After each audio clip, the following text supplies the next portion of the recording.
hermosa, bienvenidos nuevamente al programa que nos entiende, nos escucha y se conecta con nosotros, El Chateo. Soy Samar Jordi y quiero enviarle un fuerte abrazo a toda esa gente hispana que nos sigue día a día a través de nuestro chat y también a nuestra audiencia aquí en los Estados Unidos. A partir de ahora voy a estar acompañada de un super panel de expertas que vienen hasta aquí a colocar sus conocimientos y experiencia para responder todas las preguntas e inquietudes que día a día nos llegan a través de nuestro chat. Y escuchen bien lo que tenemos para hoy. Comenzamos con un tema bien polémico y que conmociona al mundo entero. Violencia en las escuelas, control de armas, ni una lágrima más. Luego llega a nuestro estudio una experta que nos va a enseñar a declarar los impuestos en forma segura y efectiva aquí en los Estados Unidos. Y al final le vamos a hablar a todas esas personas que no quieren salir embarazadas. Sexo seguro, métodos anticonceptivos de última generación. Todo eso y mucho más aquí en El Chateo que comienza justo ahora con este clip.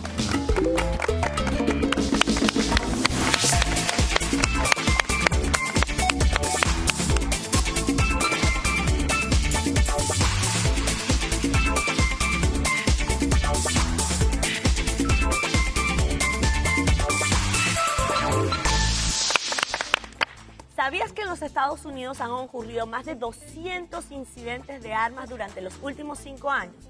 Y que tan solo en el 2018 ya tenemos 17 incidentes con armas registrados. Control de armas y violencia en las escuelas, ni una lágrima más. Ese es nuestro tema de hoy y para desarrollarlo vamos a darle la bienvenida a nuestro panel de expertas. Tenemos a Marcela Gómez, trabajadora social y periodista. Bienvenida, Marcela. También nos acompaña Marlene García, criminóloga y socióloga. Bienvenida.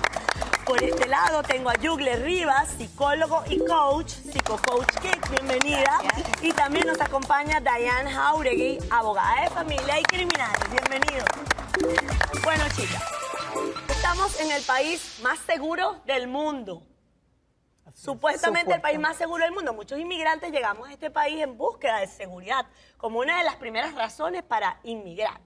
¿Cómo se explica que el país más seguro del mundo tenga estas cifras tan alarmantes de incidentes con armas en las escuelas? Bueno, también tenemos el factor de que en este país también se facilita el acceso a las armas mucho más que en otros lugares y que somos una sociedad que yo creo hasta cierto punto obsesionada con aquello del derecho por la segunda enmienda de tener acceso a poseer un arma. Y parte de ese es el problema por el cual yo creo que vemos esta situación en las escuelas, en la calle, en violencia doméstica, y en otras situaciones que se presentan donde el arma es un factor tan importante. Entonces, ¿cualquiera puede tener un arma aquí en los Estados Unidos? No, no cualquiera. Las armas son reguladas por estado, pero casi todos los estados tienen a los 18 años o los 21 años, dependiendo del estado donde puedas comprar, y los menores de edad con el consentimiento de los padres y algunas otras regulaciones. Ahora, ¿por qué un menor de edad quisiera comprar un arma con el consentimiento de los padres? Bueno, eso viene debido a la sociedad americana que de alguna manera considera que es positivo o que está bien desde hace muchísimos años que nos podamos defender si en algún momento el gobierno decide tomar otras acciones que no sean las que nosotros aprobamos. Eso por un lado es de alguna manera la base de la segunda enmienda. Por el otro lado, ahí existen, desafortunadamente en nuestra sociedad está una aprobación latente para el tema de estar comprando armas para poderte defender o para poder ir al tiro al blanco o para todo esto es casi como cuando está considerado en el matrimonio latinoamericano hace mucho tiempo que la niña tenía que llegar virgen al matrimonio, es casi como así, es latente, está ahí debajo y eso es grave, es muy grave. Bueno, los estados que permiten que los menores de edad compren las armas lo hacen con la idea que eso es para cacería. Entonces, esas armas son lo que se llaman los long rifles. No los las rifles. Armas, sí, los rifles. Entonces, y las regulaciones normalmente son que tiene que estar bajo la supervisión del padre cuando lo está haciendo. La idea es que van a cazar juntos y eso es parte de la cultura americana. Mucho. Pero no está supuesto que ese niño menor de edad tenga esa arma, sí, que sea una arma de fuego que pueda llevar a una escuela o que lo hagas con solo, o sea, sin la supervisión del padre. Porque se supone que si compraste un arma para para un deporte en el que no estoy de acuerdo, obviamente, que es la cacería, y no estás cazando, no estás yendo a cazar, deberías resguardarla en un lugar seguro para que tu niño, tu adolescente no la pueda tomar para jugar, porque muchos accidentes, ni siquiera violencia en las escuelas, pueden ocurrir accidentes dentro del hogar. Y han ocurrido muchas veces. Muchas veces. Muchísimas Ahora, ¿qué veces. puede motivar a un joven adolescente a llegar a la escuela y tirotear a su compañero de clase? ¿Cómo se explica eso en la psiquis de un niño de esa edad? Esa pregunta es bien importante porque acá el problema que estamos viviendo hoy día es multicausal. Está por un lado el acceso al arma, porque definitivamente no es el recurso como tal, es para lo que está hecho y el uso que le des. Un cuchillo sirve para cortar, pero también sirve para matar, depende de las manos en que caiga, ¿no? En ese sentido, entender la parte psicológica es básica, porque no todo el mundo tiene el mismo perfil y no toda persona llega a matar a otra. Lo primero es que todos estos incidentes que se han presentado no han salido de la nada, ya han dado alarmas desde edades tempranas, porque ese perfil que se agudiza en adolescencia comienza a hacer ruido desde la niñez. ¿Qué es lo que pasa? Que hoy en día la manera como se hace la intervención del trastorno de conducta se le da protagonismo al fármaco muchas veces y no se le da protagonismo a la terapia. Y está comprobado que lo que sostiene, previene y puede compensar que ese trastorno no evolucione es el proceso terapéutico. La pregunta sería, ¿qué pasa cuando por X, Y o Z ese niño deja de recibir el fármaco y se desborda el comportamiento? Es lo que vemos hoy en día, que termina en episodios de masacre o de intencionalidad, porque lo importante que la sociedad conozca es que el trastorno de conducta empieza a edades tempranas de forma simple, pero si no se previene y se trata, evoluciona hasta la forma más crónica como un disocial, que es donde existe intencionalidad y alevosía. Y es cierto que muchas veces estas personas, como tú bien dices, hasta en las redes sociales manifiestan intenciones Absolutamente. y nadie se da cuenta, no les prestan atención. Eso Esa es es, la palabra. eso es una de las sintomatologías de la necesidad de atención. Bueno, lo que decía ella es muy importante cuando estamos hablando de que nuestra sociedad se ha enfocado en facilitarnos rapidito. Mira, dale esta píldora que con eso se soluciona. Pero resulta que lo que la sociedad y los pacientes y las familias no saben es que hoy en día los que pueden recetarte ese tipo de cosas, inclusive se lo entregaron a tu primary doctor, al doctor básico, pero lo más grave de esto es que, bueno, no le sirvió ese, entonces cambiémosle por este. Correcto. Y cambiémosle por este. ¿Y dónde están las emociones, la parte de procesar el dolor, que es lo que hace que esto pase? A los Los padres. abandonos, la soledad de los muchachos. Muchos de estos niños buscan la atención porque estamos en una sociedad workahólica. Entonces nuestros nenes están solos mucho tiempo y la calidad que nosotros prestamos tal vez no es mucha. No estamos apoyando a nuestros padres a entender el nivel de responsabilidad que tenemos en la parte emocional para que nuestros hijos se sientan lo suficientemente amados y no tener que montar un show en el internet para que mírame, y resulta que estamos tan ocupados que no los vemos, como ya sabemos. Exacto, pero si los padres no los ven, que es bien cierto, estamos en una sociedad muy dinámica, donde hay muchas ocupaciones y no hay tiempo ni para respirar, y está mal, porque los hijos, si los tienes, tienes que atenderlos y criarlos, pero tampoco los maestros se dan A cuenta ese muchas punto, veces. gravísimo. Entonces Ese es el es como punto. que nadie está mirando lo que está pasando hasta que ocurre esta masacre que se pudo haber evitado. Pero también yo creo que existe un punto entre los padres, o sea, algo que yo veo desde mi giro profesional. Los padres a veces tampoco quieren aceptar lo que está pasando, a pesar de que lo Totalmente ven. de acuerdo. Yo creo que hasta cierto punto es como aceptar de que yo soy parte del problema porque es mi hijo. Claro. Y el yo aceptar de que ese hijo es un monstruo es verme a mí también como un monstruo. Entonces sí existe ese factor de que sabe el padre lo que está pasando, pero tampoco lo quiere aceptar y darle el frente para que su hijo no sea Exacto. marcado. El padre lo sabe, el maestro lo sabe, el atacante lo sabe, los compañeros de clase lo pueden saber. ¿De quién es la culpa real? Control de armas, violencia en las escuelas, ni una lágrima más. Ya venimos con más después de esta pausa comercial.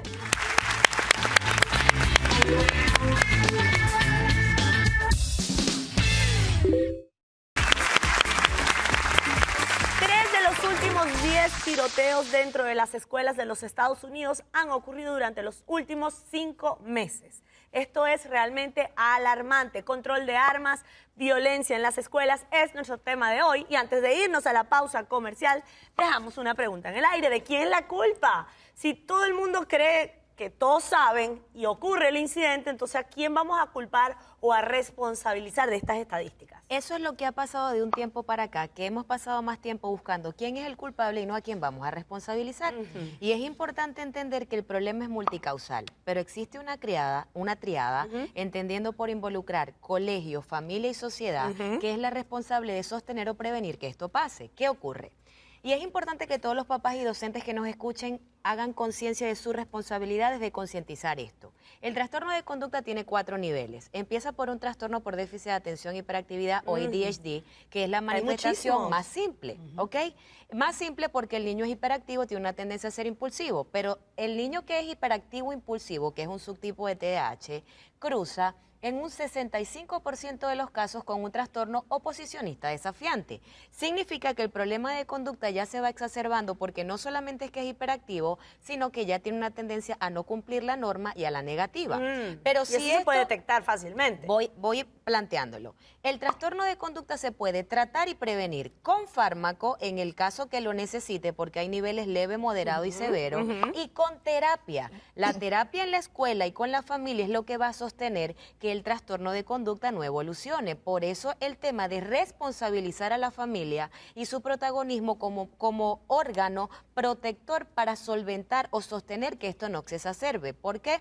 Porque luego que pasa de oposicionista desafiante, pasa a lo que es antisocial en la adolescencia. Empiezo a robar, a mentir, a dañar la propiedad privada, delitos más simples. Pero cuando no se sostiene y no se trata y no hay la prevención con una intervención, puede llegar en adultez o adolescencia tardía en lo que es el último trastorno de conducta llamado trastorno disocial. En el trastorno disocial existe premeditación, alevosía y goce. Es decir, la persona disfruta el hacer daño, el matar y el agredir, y es lo más complicado de revertir porque ya es un cuadro que está exacerbado y desarrollado. Entonces, ¿cuál es la parte, la culpa aquí? La culpa es la del miedo y la apatía. La de apatía. todos los que estamos involucrados. Del sistema. De aquellos que no queremos tomar responsabilidad. Un ejemplo, el otro día mi hijo estuvo ausente en una de sus clases y la profesora se tomó el trabajo de mandarme un email y decirme qué pasó aquí, ¿sí?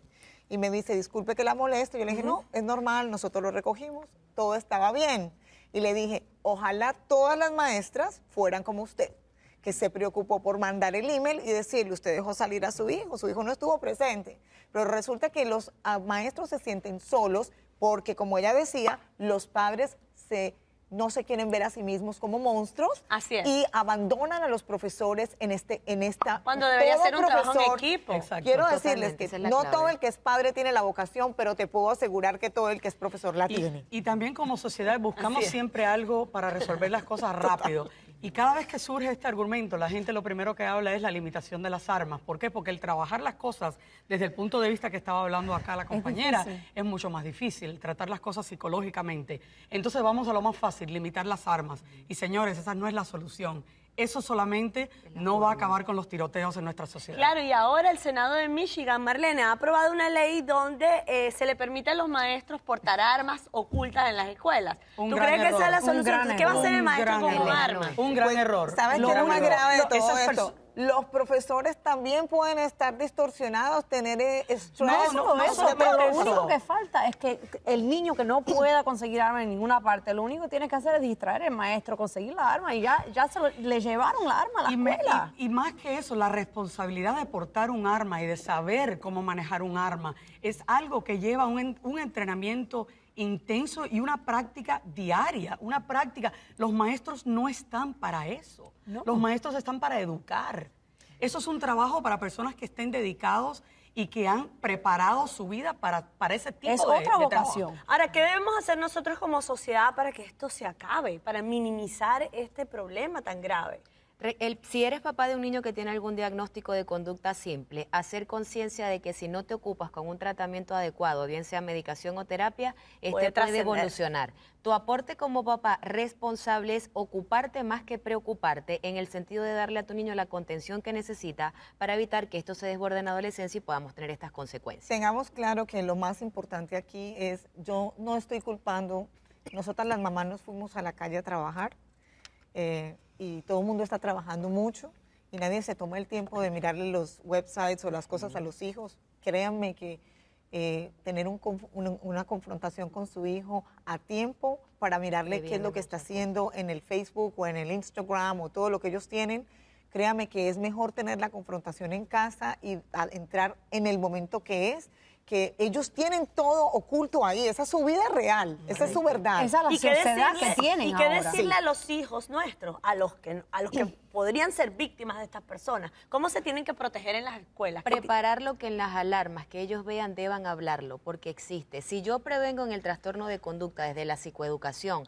al estudiantado, a los docentes y a los padres, podemos hacer prevención desde síntomas de alarma. Si reconocen un compañero con estos síntomas, con este síntoma, es importante hablarlo, porque se toma a la ligera y no se le da la seriedad que tiene de los anuncios o las alarmas previos que estos chicos arrojan. ¿Cuáles son las armas más comunes que utilizan de en la largo escuela? alcance? Las pistolas semiautomáticas es el arma y estas El armas bump ahora stock de alto ahora. alcance. Exacto. Pero esas pistolas semiautomáticas no son para cazar. Correcto. No son para No lo cazar, son. pero Entonces- como son un rifle largo, están Entra en la bajo de esa parte categoría. de la ley. Entonces, tienen que mirar esa ley de nuevo a ver si todavía tiene sentido. Porque Porque cuando empezó esa ley, el AR-15. Hay una parte importante acá y es que vamos a hablar del control de las armas, que es la parte que nadie quiere ver de alguna manera, pero Porque no es la solución. no No es la solución. solución. Sin embargo, sí, el shape it up a little bit, cambiar un poco la ley en ciertas áreas pudiera apoyar a crear un poco más de conciencia en la comunidad. Son mensajes psicológicos. Yo no estoy de acuerdo, me decirte por qué. Porque ya hay tantas armas en la calle Válido. que no importa lo que hagas con la ley para controlar las ventas de las armas ahora, no puedes tapar ese hueco, va a ser imposible. Porque el traspaso de un arma entre dos ciudadanos no es ni tan siquiera registrado. O sea que ese no es el punto Esa no es más la importante. solución. No será la Esa no solución es la actual, solución. pero No. quiero decirte una cosa, es como decir, no prevengamos la marihuana ni el uso de ella, porque tanta gente la usa que caramba. O sea, no es la... Y estamos casi Sí, ahí pero en muchos Sí, estados. No, pero yo no creo- podemos permitir entrar en la fácil, ¿no? Pero ¿para qué lo vamos a Pero hacer? ya si hay va, tanta pero casa en la calle? pueden de repente filtrar mejor la venta de las armas y ver para qué va a ser, quién. Es decir, O sea, eso es lo no que yo- cualquiera eso no que llegue. Eso no, No, va a pasar. no, y eso no va a yo pasar. creo que hasta cierto punto No crea pasa un por- sentido falso o tener de un test seguridad psicológico. en la comunidad. Un sentido falso de seguridad en la comunidad es más peligroso que nada en la vida. Y el tú pensar de que porque esta arma está limitada o restringida, esa va a ser la solución, vamos a dejar caer la atención entonces de lo que hablaba Eso, acá es ella. verdad. Vamos Lo que a dice decir Marlene que dice uno de que eso es estos el pañito de agua caliente, Ese pero tal no cual. es la raíz del problema. Muchísimas gracias a nuestro panel de expertas por toda la contribución en este importante tema de hoy. Ustedes en casa no se muevan porque ya venimos con más de El Chateo.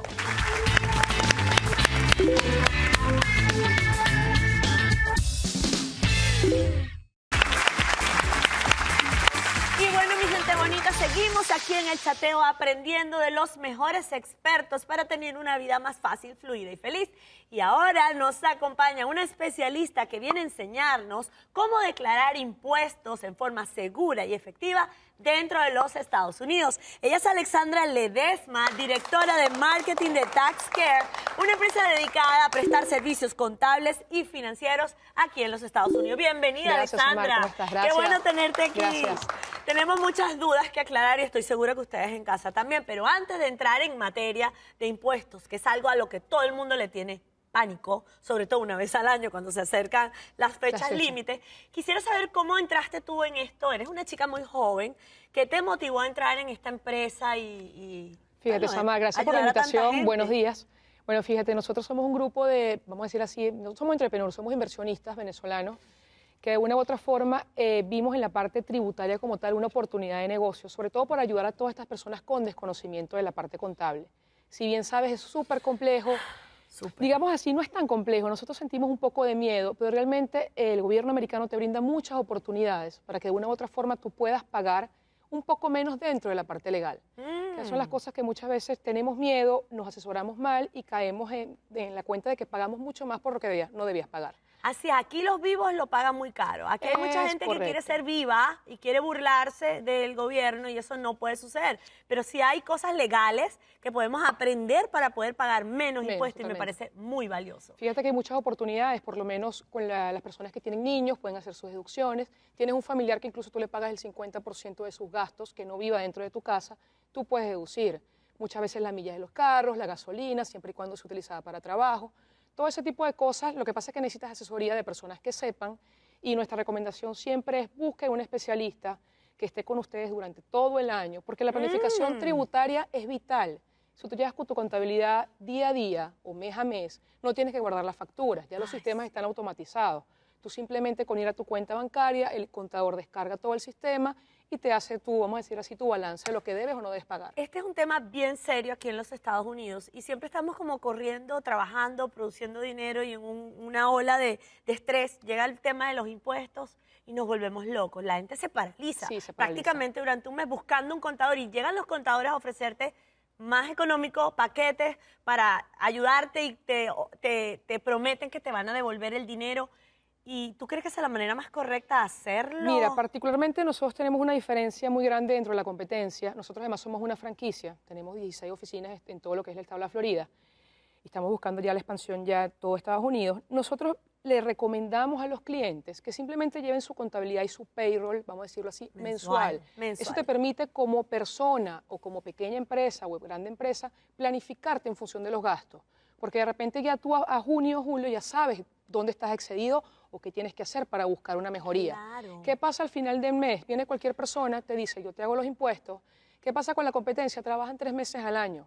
De repente llega un día yo y te hago la contabilidad, te llega una notificación del gobierno americano, del IRS, y cuando vas no está la persona que te hizo los impuestos. Sí. Tú dices, Dios mío, ¿qué hago?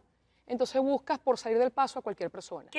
Ajá, perdón. Yo les recomiendo que lo que es la parte contable es como que las personas que llegan acá, los latinoamericanos que venimos incluso expatriados, buscando mejoras, siempre es recomendable tener un contador y un abogado. Sí, es una Son tus inversión mejores obligada, amigos, es una inversión correctamente. obligada porque te vas a ahorrar muchísimos dolores de cabeza. Totalmente. Pero ¿qué otros servicios ofrece TAC? Fíjate, nosotros por lo empresa? menos atendemos, no tienes que estar en Estados Unidos, atendemos a las personas que están en Latinoamérica, en Europa, por eso hacemos creación de corporaciones en Estados Unidos, registramos los ITIN number, que son como los números tributarios, los EIN, hacemos certificación de pasaporte, tenemos notaría pública, hacemos planes de inversión, muchas veces los abogados te piden un plan de negocio para tu empresa. También Nosotros lo te hacen. ayudamos y te asesoramos en lo que debes hacer y qué no hacer.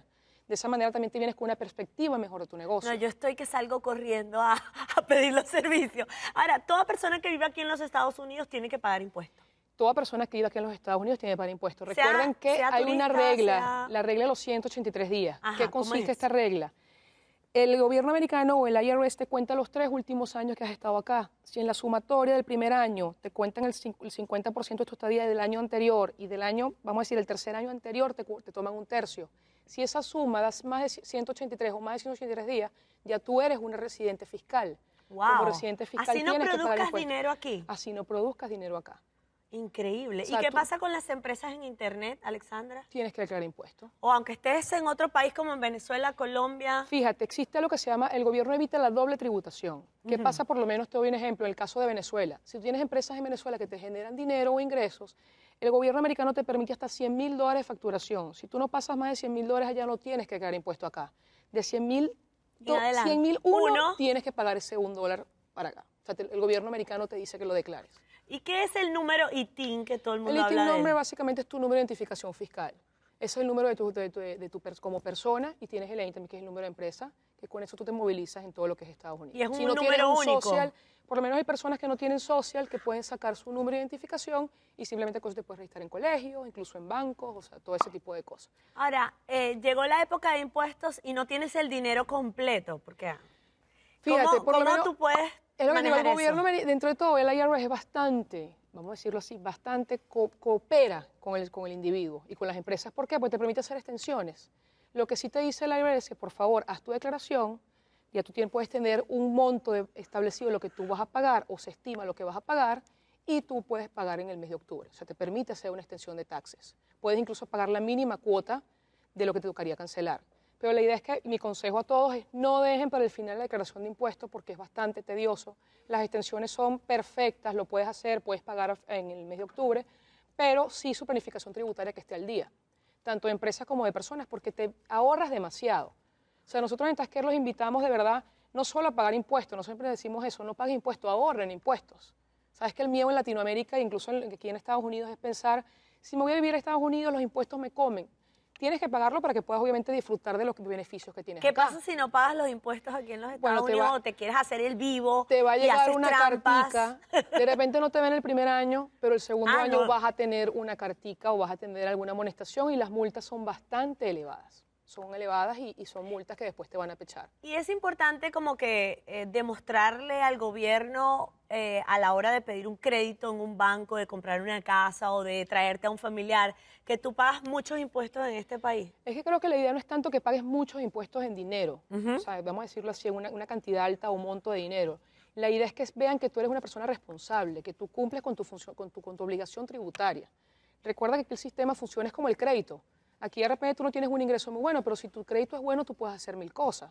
Entonces la idea es que tú seas un ciudadano que cumpla con los requisitos de los americanos, porque obviamente estás disfrutando de las bondades del país. Entonces creo que tenemos que internalizar todas las personas, sobre todo de Latinoamérica, que no estamos tan Que familiarizadas. somos como... Y no nos gusta mucho el tema tributario, pues les tenemos miedo, que es una obligación. Y hay que mucho todo- desconocimiento Sí, también. desconocimiento es lo que te digo. Por eso es que los invito de verdad a que busquen personal que está preparado, de confianza, personas que tú veas que tengan oficinas establecidas, que sean Que profesionales. no caigan en la trampa de los maletín, los que llaman de Maletín, ¿no? maletín. Y personas que te digan, yo te cobro $5 por un impuesto, no lo hagas, porque vas a tener que pagar eso va a ser bastante costoso. Eso es muy importante y quiero dejar ese mensaje hoy. Busquen empresas con credibilidad, con trayectoria, pidan referencias, porque aquí no estamos jugando, con los impuestos no se juega en los Estados Unidos. Muchísimas gracias, A ustedes, Alexandra, muchísimas gracias por por la todo lo que invitación. nos has enseñado en el día de hoy. Y ustedes en casa ya saben, tienen esta maravillosa opción aquí en los Estados Unidos. Ya venimos con más de El Chateo, no se muevan.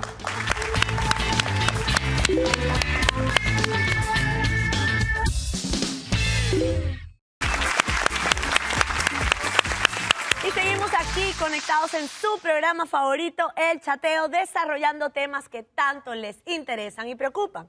Y en esta parte del programa vamos a hablarle a todas esas personas, independientemente de la edad que tengan, que no quieren salir embarazadas. Sexo seguro. Conozcamos cuáles son los métodos anticonceptivos más efectivos. Y para hablar sobre este tema, le doy la bienvenida al doctor Roberto Infante, ginecobstetra especialista en fertilidad. Bienvenido, Roberto.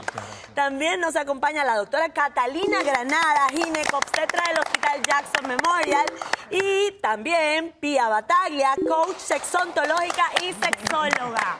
Y bueno, Marcela sigue con nosotras. Ok, vamos entonces a comenzar. ¿Qué es un método anticonceptivo, primero? Cualquier método que impida el embarazo. Ok, sencillo. Históricamente, antiguamente, la gente también se preocupaba mucho y utilizaban siempre una barrera. En el caso de los antiguos egipcios, creo que agarraban piel de animal para proteger el Sí, de contacto. hecho, es el primer condón está hecho justamente de vejiga. De vejiga, Sí, eso es. sí, entonces le dan la forma del pene en esa época y bueno, con eso hacían el primer método de barrera. Hasta Wow. piedras creo que Qué colocaron. Bueno, hubo cosas hasta guetos que se ponían, habían Sí, combinaciones. esto tiene una larga una trayectoria. larga, pero bueno. ¿a qué edad se recomienda el uso de los anticonceptivos? ¿A partir de qué edad? Yo creo que depende del momento en que empiezan a ser activos sexualmente. Sin embargo, la preparación y la información para mí debe darse desde muy pequeños. El Colegio Americano de Ginecología Obstetricia dice que las niñas deben ir desde los 12 o 13 años, inclusive si no hayan tenido ningún contacto, si no ¿Deben tengan ir a novios, dónde? a donde el ginecólogo. Ah, ok. Sí, solamente para conocerlo, para hablar con el doctor, para que sepan qué decir donde el ginecólogo, pero no necesariamente tienen que empezar a haber tenido relaciones desde ese momento, sino Es duro de para ese- un niño de sí. 12, 13 años asistir con la Sí. mamá, a A su veces con el primer papá, cita. a su primera cita con Pero el es ginecólogo. de alguna manera es una terapia de desensibilización, vamos a llamarlo de esa manera, para preparar al niño a tomar decisiones más educadas en el momento en que quiera tomar la decisión de de emprender su vida sexual. Sobre todo el hecho de que en la casa se están preparando, sobre todo las mamás, la comunicación con la hija, el papá, la comunicación con el papá, con el hijo, y eso, tú sabes, los empieza a sensibilizar. Y no es raro, pues, que se comente en la mesa, fulanita quedó embarazada, entonces aprovechar en ese momento y hablar. Aprovecharlo, me encanta, Roberto, que lo digas, porque es como aprovecharlo en forma orgánica y no, tenemos que conversar, tenemos que tener la conversación, que eso es como aterrador para cualquier adolescente. Ahora, ¿cuáles son los métodos anticonceptivos más utilizados? No los más efectivos, vamos, después pregunto los más efectivos. Ahora los más utilizados, los más populares. Lo más accesible, el preservativo, el condón. El preservativo. Y la pastilla sería como la segunda más común. ¿Cuál les gusta de los dos a ustedes más? Mira, yo pienso que el hecho de que tú utilices un condón tienes mayor protección de las enfermedades de transmisión sexual, que a la larga es lo que más podría arriesgar tu fertilidad, ¿no? Yo, por ejemplo, siempre que voy a explicar de anticonceptivos, siempre les digo, nada es 100% seguro. O sea, ninguno te va a cubrir 100% de embarazo. O sea, siempre va a haber un riesgo. Qué aterrador. Hay un método que sí. Cuando abstinencia, exacto, eso es lo que les digo. Olvídense de ese método. Lo único que no te va a proteger 100% es no hacer nada, pero ninguno va a ser 100%. Siempre va a haber un riesgo, así haya un método 99.9%, vas a tener un riesgo chiquito de caer en embarazo. Y podríamos precisar abstinencia, que no se trata solamente de no tener relaciones, sino no juzgar a tener relaciones y en el momento adecuado la persona se retira, eso tampoco va a funcionar, ¿no? Pero hoy en día cada vez se escucha más que niñas incluso vírgenes tienen relaciones anales para mantener su virginidad y evitar un embarazo. Eso sí es 100% efectivo, ¿o no? Bueno, es efectivo en la parte de contracepción, pero sin embargo tú ahí corres también riesgos de muchas infecciones. Así que hay que ver basado en qué motiva a ese niño. Sí, estamos tocando el tema de los anticonceptivos más utilizados para tener un sexo seguro, pero como Marcela dijo antes de comenzar este segmento, cuando hablamos de sexo seguro también tenemos que pensar en protección de enfermedades de transmisión sexual, ¿cierto? Una de las cosas más importantes que mencionó ahorita el doctor, cuando estamos en la mesa y los niños estamos hablando en aquellas familias que comen juntos, porque también es un fenómeno del día a día. Entonces, cuando tienes esa oportunidad, es importante contarles a los hijos que los espermatozoides tienen patas. Tienen cola, tienen colita y caminan solitos, aunque el niño decida creer que cuando se retira de la eyaculación tempranamente, supuestamente él cree que así terminó todo. Y resulta que los espermas tienen patitas y ellos se van solitos. Y la niña de todas maneras puede quedar embarazada. Inclusive eso me parece muy importante porque está profundamente instaurado en la cultura de los adolescentes que cuando eyaculan afuera, en el momento en que van a eyacular, extraen el pene y eyaculan afuera, se evita el embarazo. ¿Eso es cierto o no es cierto? No es cierto. No es verdad, pero... Hay un riesgo de 24% que dan embarazo haciendo eso. Además, hay una parte que tiene que ver incluso con que el varón de alguna forma lubrica y en esa lubricación se puede arrastrar espermatozoides de una anterior eyaculación, por ejemplo. O de la misma, Así que es un o la proceso, misma, ¿no? claro. Es un proceso de emisión. Pero lo que hay que señalar, o sea, hay cosas que se han mencionado en la mesa y quiero sacarlas, ¿no? A ver. La tasa de infecciones en los adolescentes con relación a las enfermedades de transmisión sexual. O sea, hay que hacerle más atención a eso, ¿no?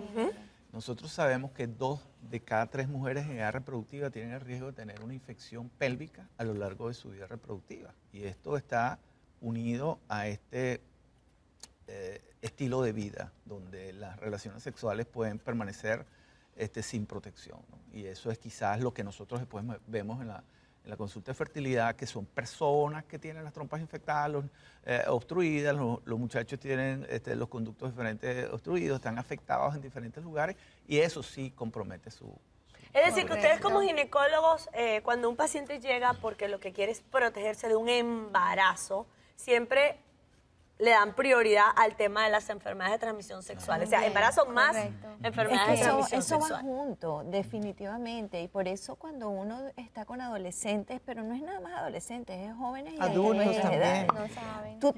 Tú estás teniendo un coito o una relación sexual con alguien y su historia. Entonces hay que estar muy pendientes. De pronto hay una parte médica, pero hay una parte emocional y psicológica que también hay que atacar, porque es un tema que hay que hablar y hablar con la persona con la que estás teniendo Seguimos relaciones. conversando sobre los métodos anticonceptivos más seguros hoy en día. Vamos a una pausa comercial y venimos con más aquí en El Chateo.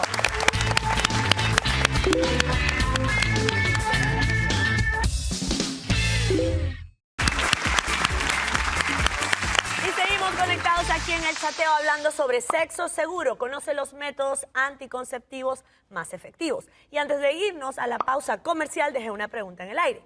Ya vimos cuáles son los más comunes. Ahora vamos a ver cuáles son los más efectivos de mayor a menor. ¿Cuáles son los anticonceptivos más efectivos? Los que previenen mejor el embarazo. Número 1... abstinencia, obviamente, No. ya se lo quitamos. La cirugía, los métodos irreversibles, pues. Claro. O sea, en el caso de la ligadura tubal, de la ligadura de trompa o la instalación de dispositivos intratubáricos. Ligación ya es en personas que han tenido hijos y que no quieren tener más, pero no en adolescentes. No. ¿Qué más? Y quiero mencionar en los adolescentes, creo que la doctora también está de acuerdo. Dispositivo intrauterino en adolescentes es como sumarle un riesgo Innecesario. a que puedan tener Yo estoy infecciones. en desacuerdo, doctor. Ok, vamos A a comenzar ver, eso. porque a mí me enseñaron que después de tener hijos es que te colocas el DIU. No. Oh. Yo además soy ginecóloga de adolescentes y de niñas, y los nuevos estudios dicen que las T, los implantes no aumentan ni el riesgo de infertilidad ni infección. Wow. Si es verdad que sí tener un anticonceptivo tan supremamente efectivo las hace tener más compañeros y más novios, entonces ahí sí aumenta el riesgo de infección. Tal vez ese punto sí, o sea, tener un anticonceptivo muy bueno las hace sentir muy seguras y van a tener más compañeros. Pero, Catalina, y aumenta el riesgo de infección. Tener un útero virgen, porque un útero que jamás ha tenido un feto adentro, no sé si el útero cambia de tamaño después de un embarazo o puedes colocar una T de cobre en un útero virgen. Bueno, una T de cobre yo no la utilizo en las adolescentes. Yo utilizo las nuevas T, que son unas T más pequeñitas, con sí, hormonas, que tienen hormonas. como el Skyla, el Mirena, y el eso. Kailina, sí. Son unas T muy pequeñas. El de cobre es por ahí así. O sea, la diferencia es bastante, y el T de cobre sí causa unos sangrados muy fuertes y unos cólicos muy fuertes. Esa no la utilizo en las niñas más chiquitas, o pues en las adolescentes. Pero los nuevos métodos sí son, no tienen la niña no tiene que hacer nada, no se tiene que acordar de nada, no tiene que ir donde el médico cada mes a que la revisen o a que le pongan la inyección, que nos faltó ese método, por ejemplo. Exacto, pero creo que es el más utilizado el que está más en la cabeza de las mamás, el implante o la inyección. Claro, para asegurarse que la niñita no quede embarazada. En algunos casos, personas con disabilidad, la familia tiene una carga tremenda. Entonces ellas los llevan, no importa qué, por favor, póngale un método, porque ella no se puede controlar y no sabemos cómo controlarla. Y también puede ser, porque hay que analizar un poquito el nivel de responsabilidad de la niña en otros aspectos de su vida, de la niña y del niño, para poder hacer también como un chequeo en cómo podría ser en esa área.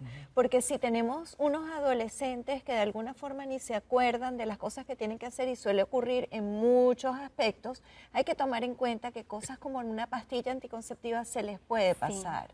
Entonces la educación es más integral, hay que saber, yo estoy de acuerdo que puede ser que abras una puerta para que tengan más variedad de parejas, pero también hay más seguridad en cuanto al embarazo. Yo creo que la información tiene que estar acompañada de educación amplia. Correcto. Y hacerle entender que, bueno, que también ahí en el intercambio fortuito se están intercambiando más que fluidos. Así es, y que cada caso es particular, me imagino, porque de repente se encontrarán a la niñita o a la adolescente disciplinada que seguramente se va a tomar su pastilla diaria, y de repente hay otra que no, que le conviene más otro método. Ahora, siempre estamos cuidando a las mujeres.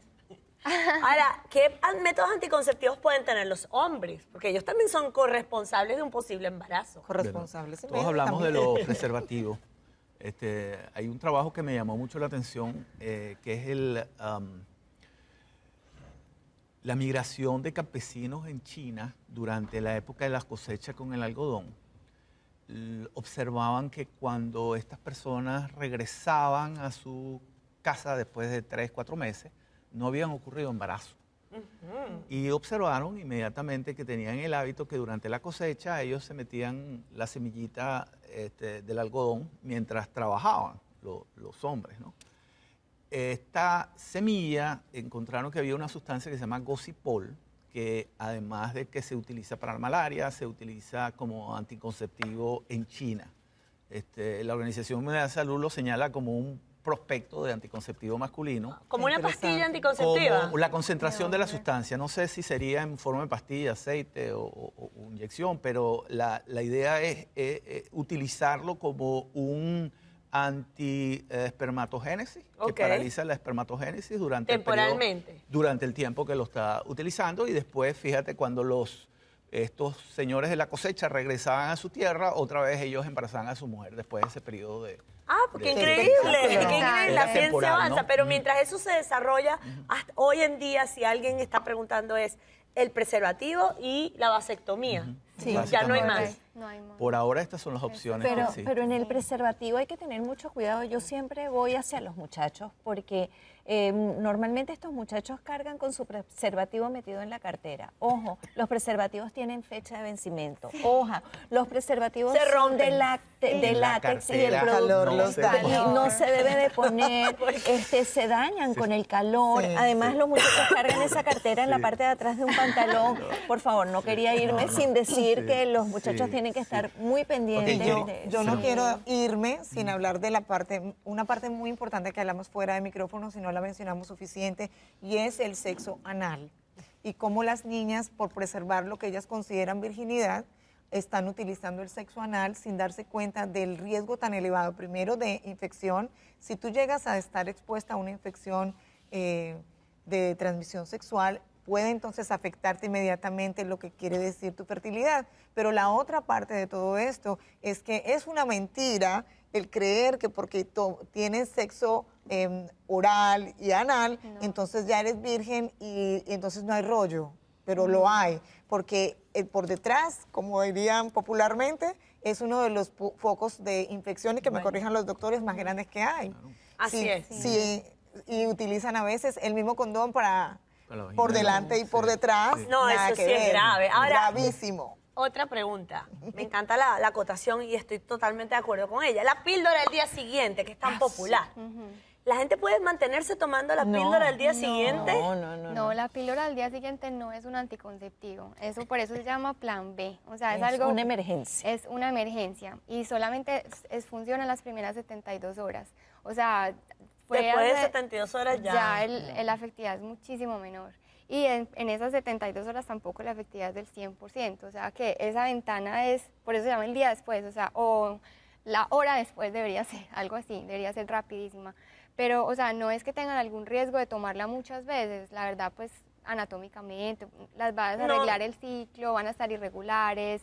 ¿O sí? Pero no es algo que... Entonces, ¿cuál se sería debe el más utilizar. seguro? Los más seguros, ya quitando los preservativos, las pastillas anticonceptivas, la abstinencia, ¿qué otro? ¿El Nuvaring o Bueno, los en DIU? orden. O sea, en orden como de efectividad de arriba para abajo sería el implante del brazo, Ok. 99.9% efectividad. Wow. Ligado, como si estuviera ligado, claro. Wow. Buenísimo. Y dura ¿Y cuánto 3 años, dura? 3 años. Sí. Ah, ¿Cuál era eso- el que se llamaba de 5 años? ¿Engorda Ese o es no el engorda? Norplan Norplan, de Colombia. sí. ¿Engorda o no engorda? ¿Te hace aumentar de peso sí o no? Mito. ¿Mito? No, o sea, tiene progesterona. La progesterona te puede hacer hincha. sentir un poquito más de hambre, entonces pueden comer un poquito más. Pero no es que el anticonceptivo te engorde. Ok. Esa es una de Otro, las cosas. después de los implantes, La T. la T. La T, pero con las hormonas. Sí, o sea, están todas como en el mismo nivel, pero para más jóvenes y más adolescentes se utilizaría la que tiene hormona, que son más pequeñitas. Y duran Digo- 3 años y 5 años. Ok. Sí, la opción Ok. es, o sea, el cuidado de la paciente es mínimo y es el método más efectivo. ¿Cuál es el último anticonceptivo que ha salido al mercado? El Estos último, antes de que dos. salga El Gocipol. el Gocipol. Estos Hasta dos ahora- que acabé de mencionar, la Estos T y dos. el implante del brazo. Bueno, lo más importante a ustedes en casa que nos estén viendo es que asistan con sus hijos a un médico, a un ginecólogo, que los pueda orientar en forma efectiva sobre cuáles son los métodos anticonceptivos más seguros que hay en el mercado y sobre todo, como dicen nuestras psicólogos, conversen con sus hijos, denle apoyo, Yo creo que tengan una conversación abierta porque en la prevención está el éxito. Muchísimas gracias a todos nuestros participantes por haber contribuido en forma maravillosa con este tema y ustedes siempre síganos día a día a través de su programa favorito, Échate.